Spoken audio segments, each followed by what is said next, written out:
तो नमस्कार, मैं स्मिता एक बार फिर आप सभी का हार्दिक स्वागत करती हूँ हिमालयन हिंदी एकेडमी पर। हम पढ़ने जा रहे हैं यूजीसी नेट 2024-25 के लिए पेपर फर्स्ट से मोस्ट एक्सपेक्टेड क्वेश्चन जो कम्युनिकेशन से रहेंगे। यूनिट 4 कम्युनिकेशन, जिसको हम संचार भी कहते हैं और संप्रेषण भी कहते हैं। उम्मीद है यह क्लास आप सभी के लिए बहुत ही हेल्पफुल रहेगी। ऐसी ही और क्लासेस के लिए आप हमारे साथ जुड़े रह सकते हैं और क्लास को बताइएगा कि आपको क्लास कैसी लगी। और चैनल को अभी तक सब्सक्राइब नहीं किया है तो चैनल को सब्सक्राइब कर लेना। यहाँ पे आपको वीडियो लेक्चर मिलेंगे, लाइव क्लासेस मिलेंगी, PDF मिलेंगे, ग्रुप डिस्कशन, ज्वाइन टेलीग्राम। ठीक है, Himalayan Hindi academy Telegram channel है, उसको आप ज्वाइन कर सकते हैं। आज का हमारा जो मोटिवेशन थॉट है, समस्याएं हमारे जीवन में बिना किसी वजह के नहीं आती हैं, उनका आना इशारा है कि हमें अपने जीवन में कुछ बदलना है, सच में बदलना है। और सच में बदलने के लिए मेहनत करनी पड़ती है डेडिकेशन के साथ में। तो आप भी तैयार होंगे अपने एग्ज़ाम को क्वालिफाई करने के लिए, तो इसके लिए आपको करनी है मेहनत। ओके, और मेहनत अगर सही दिशा में की जाए तो निश्चित सफलता मिलती है। तो मैं भी आपको जो है सही दिशा में ले चलने की कोशिश कर रही हूँ कि जो भी हमारे साथी जिनका पेपर फर्स्ट वीक है और पेपर फर्स्ट की वजह से डर रहे हैं, तो उनको मैं वो टॉपिक प्रोवाइड कराऊँ जिससे उन्हें नंबर उनके इंक्रीज हो, उनका स्कोर बने। ठीक है, तो चलिए, कम्युनिकेशन के ही सारे क्वेश्चन हैं और कुछ रिपीटेड क्वेश्चन हैं, तो हम इनको सॉल्व करेंगे। आप लोग अपना स्कोर बता सकते हैं और क्वेश्चन का आंसर आप कमेंट बॉक्स में लिख सकते हैं। ठीक है, पहला प्रश्न है, आप लोग भी प्रश्न पढ़ सकते हैं। जब संचार का प्राथमिक कार्य नई सूचना प्रेषित करना हो तो उसे किस रूप में जाना जाता है? नई सूचना प्रेषित करना कम्युनिकेशन का क्वेश्चन है। 4 ऑप्शन है: अचेतन कार्य, एकल प्रयोजन कार्य, निर्देशात्मक कार्य, विभेदी कार्य। देखिए, सूचना प्रेषित करना है तो हमें निर्देश मिलेंगे, राइट। सही गाइडेंस में काम करने के लिए एक निर्देश होना चाहिए, कोई आपको निर्देशित कर रहा है, गाइड कर रहा है ना। तो जब संचार का प्राइमरी वर्क जो है नई सूचना प्रेषित करना हो तो उसे किस रूप में जाना जाता है? हमारा सही जवाब होगा 3rd ऑप्शन, निर्देशात्मक कार्य। क्या आपने भी यही टिक किया है? और अब बहुत कम समय रह गया है। अगर आप चाहते हैं कि आपका एग्ज़ाम क्वालिफाई हो तो आंसर देते चलना। ठीक है, आप समझिए कि हम एग्ज़ाम में बैठे हैं और हमारे सामने प्रश्न है, आंसर टिक करना ही है, छोड़ना नहीं है, सही या गलत। ठीक है, और यहाँ पे आप सुधार कर सकते हैं, इम्प्रूव कर सकते हैं। इम्प्रूव करना कौन सा मूल्यांकन है? टीचिंग का क्वेश्चन है जिसमें सुधार किया जा सकता है, वह कौन सा मूल्यांकन है? बताइएगा। अगले प्रश्न की तरफ बढ़ते हैं। प्रश्न है हमारा, संवाद के 4 सूत्रों में से एक मात्रात्मक सूत्र निम्नलिखित में से किसकी सही मात्रा को प्रतिबिंबित करता है? संवाद के 4 सूत्रों में से एक मात्रात्मक सूत्र, मात्रात्मक या संख्यात्मक जो होता है जिसमें डाटा होता है, निम्नलिखित में से किसकी सही मात्रा को प्रतिबिंबित करता है? डाटा को, सूचना को, राइट। जो डाटा है वो एक सूचना ही है, तो 4 ऑप्शन हो जाएगा। सही जवाब हमारा D ऑप्शन, मतलब 4 ऑप्शन। उम्मीद है आप लोग भी सही कर रहे होंगे। अगर नहीं कर पा रहे हैं तो नोट डाउन करिएगा, क्योंकि हो सकता है रिपीट हो जाए क्वेश्चन। अभी रिपीटेड क्वेश्चन भी आपको देखने को मिलेंगे। निम्नलिखित में से कौन से संदर्भात्मक कारण संचार व्यवहार में अर्थ का निर्धारण करते हैं? A, शारीरिक स्थिति, B, प्रतिभागी, C, पूर्वगामी घटनाएं, D, गैर कार्यात्मक लक्ष्य, E, श्रोता विहीनता। 4 ऑप्शन है आपके। सही जवाब क्या होगा? संदर्भात्मक कारण संचार व्यवहार में अर्थ का निर्धारण करते हैं। सही जवाब जो हमारा होगा पूर्वगामी घटनाएं, गैर कार्यात्मक लक्ष्य, श्रोता विहीनता। तो यहाँ पे हमारा सही जवाब हो जाएगा C, D, E। अगला प्रश्न असर्शन और रीजन का है। बौद्ध धर्म के अनुसार, बौद्ध धर्म से बहुत ज़्यादा प्रश्न बन रहे हैं। आप जो जितने भी क्वेश्चन पेपर हैं उनको आप देख सकते हैं या अभी आपको देखने को मिलेंगे यहीं पे।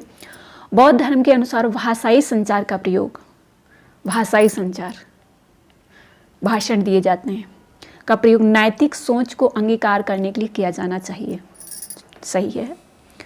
बौद्धों द्वारा समालोचनात्मक आत्मा अवलोकन को अंतःवैयक्तिक संचार के हिस्से के रूप में वरीयता नहीं दी जाती है। ये इसलिए गलत है क्योंकि हम पहले भी पढ़ चुके हैं कि बौद्ध धर्म में अंतःवैयक्तिक संचार को वरीयता दी जाती है, वहाँ पे ध्यान को वरीयता दी जाती है। ठीक है, आपने जब भी भगवान बुद्ध की प्रतिमा देखी होगी वो ध्यान मग्न ही होंगे, तो ये सही हो जाएगा और सेकंड कथन जो है वो गलत होगा। फर्स्ट सही है, सेकंड वाला गलत है क्योंकि यहाँ पे नहीं दी जाती है वरीयता अंतःवैयक्तिक संचार को, ये कहा गया है, जबकि दी जाती है। ठीक है, और इस क्वेश्चन को थोड़ा ध्यान रखिएगा। बौद्ध धर्म में अंतःवैयक्तिक संचार होता है, भाषाई संचार का प्रयोग नैतिक सोच को अंगीकार करने के लिए किया जाता है। ठीक है, उम्मीद है क्लास पसंद आएगी। कमेंट बॉक्स में ज़रूर बताइएगा, मुझे इंतज़ार रहेगा आप सभी के कमेंट का, क्योंकि मेरा जो क्लास बनाने का उद्देश्य है कि आप लोगों को हेल्प मिलनी चाहिए, आप लोगों को समझ में आना चाहिए। ठीक है, मेरा क्लास बनाने का उद्देश्य तभी सफल होगा जब आप लोगों को हमारी भाषा शैली, हमारे क्वेश्चन पढ़ने का और आंसर देने का जो मतलब एक शैली है, ठीक है, वो आपको समझ आना चाहिए। ठीक है, चलिए, बौद्ध धर्म में संचार का एक सुविकसित मॉडल है। इसका आंसर हमारे सभी प्रिय साथी कमेंट बॉक्स में लिखेंगे। ठीक है, मोस्ट एक्सपेक्टेड क्वेश्चन है, मोस्ट सिलेक्टेड क्वेश्चन है कम्युनिकेशन का। बौद्ध धर्म में संचार का एक सुविकसित मॉडल है। व्यापार, जन, अंतःवैयक्तिक, संगठनात्मक। आंसर कमेंट बॉक्स में आना चाहिए। जितने भी साथी नेट जेआरएफ एग्ज़ाम को क्वालिफाइड करना चाहते हैं वो लोग आंसर कमेंट बॉक्स में लिखेंगे। उम्मीद है यह क्वेश्चन अब गलत नहीं होगा आप लोगों से। ठीक है, आप लोग आंसर बताइएगा। अगला प्रश्न है,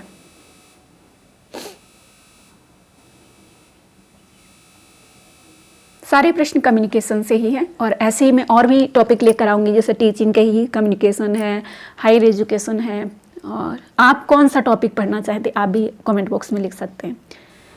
निम्नलिखित में से किसकी पहचान संचार की गैर शाब्दिक, एक शाब्दिक होता है एक गैर शाब्दिक होता है। ठीक है, शाब्दिक जहाँ शब्दों का प्रयोग किया जाए और गैर शाब्दिक जहाँ संकेतों का प्रयोग किया जाए। तो गैर शाब्दिक प्रथाओं के रूप में की गई है किसकी पहचान? भाषणों की नकल करना, तो भाषण तो शाब्दिक ही हो जाएंगे। स्वराघात, मनाह स्थिति और चाल और पोशाक। तो यहाँ पे जो हमारा सही जवाब होगा वो पोशाक नहीं आएगा, इसमें VCD आएगा, गैर शाब्दिक प्रथाओं के। ठीक है, स्वराघात, मनाह स्थिति, चाल।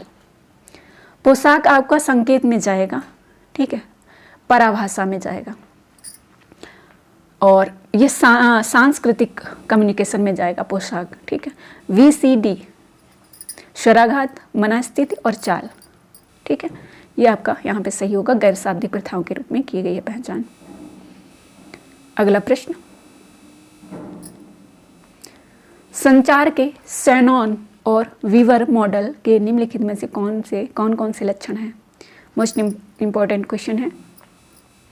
ये रेखीय है, सही है। इसमें सूचना के संचारण पर फोकस किया गया है, सही है। इसका संबंध संदेशों को एक स्थान से दूसरे स्थान पर पुनः प्रस्तुत करने से है, तो ये 3 ही सही हैं, बाकी ये गलत हैं। ठीक है, ये इससे संबंधित नहीं है। AVC, यह संचार का मेटा मॉडल प्रस्तुत करता है, प्रतिपुष्टि घटक प्रत्यय है। ये किससे संबंधित है? थोड़ा सा सर्च करके पढ़िएगा। अगला प्रश्न हमारा, संचार का एक प्रतीकात्मक प्रक्रिया है। संचार एक प्रतीकात्मक प्रक्रिया है और इसलिए यह ऐच्छिक और परंपरागत दोनों प्रकार के प्रतीकों पर निर्भर करती है। संचार जो है एक प्रतीकात्मक प्रक्रिया है और इसलिए यह ऐच्छिक और परंपरागत दोनों प्रकार के प्रतीकों पर निर्भर करती है। संचार के लिए किसी वस्तु या विचार का प्रतिनिधित्व करने हेतु भिन्न भिन्न प्रतीकों का चयन नहीं किया जा सकता है। यहाँ आप देख सकते हैं कि ऐच्छिक और परंपरागत दोनों ही होंगे, सही है, लेकिन ये गलत हो गया क्योंकि चयन नहीं किया जा सकता है। हम कम्युनिकेशन करने के लिए भिन्न भिन्न प्रतीकों का चयन करते हैं, है ना, तो ये सही हो जाएगा और गलत हो जाएगा। मतलब फर्स्ट सत्य है और सेकंड असत्य है। ध्यान दीजिएगा, सभी क्वेश्चन पर बहुत ही इम्पोर्टेंट हैं। देखिए, जो क्वेश्चन एक हमने पढ़ा था, बौद्ध धर्म में संचार का एक किस मॉडल है, ठीक है ये। और अच्छा, ये क्वेश्चन मैं दोबारा से इसमें मैंने ऐड कर लिया है तो माफ़ी चाहूँगी। यहाँ पे ये प्रश्न, दूसरे व्यक्ति के गैर शाब्दिक व्यवहार की नकल करने में सहायता मिलती है। दूसरा व्यक्ति है, गैर शाब्दिक व्यवहार की नकल करने में सहायता मिलती है। प्रतिरोध करने में नहीं, प्रतिबंध लगाने में नहीं, प्रतिगमन करने में नहीं, अनुपालन करने में। दूसरे व्यक्ति के गैर शाब्दिक व्यवहार की नकल करने में, अनुपालन करने में सहायता मिलती है। सही जवाब होगा। तो ये रही हमारी आज की क्लास। उम्मीद है आप सभी को क्लास पसंद आएगी। कमेंट बॉक्स में ज़रूर बताइएगा, और क्लास पसंद आए तो लाइक ज़रूर करिएगा, शेयर करिएगा और चैनल को सब्सक्राइब जरूर करिएगा, ठीक है। तो चलिए इस वीडियो को यहीं पर एंड करते हैं, मिलते हैं अगली क्लास में। आप कमेंट बॉक्स में बता सकते हैं ऐसे कौन सा टॉपिक है जिसको आप पढ़ना चाहते हैं, ठीक है।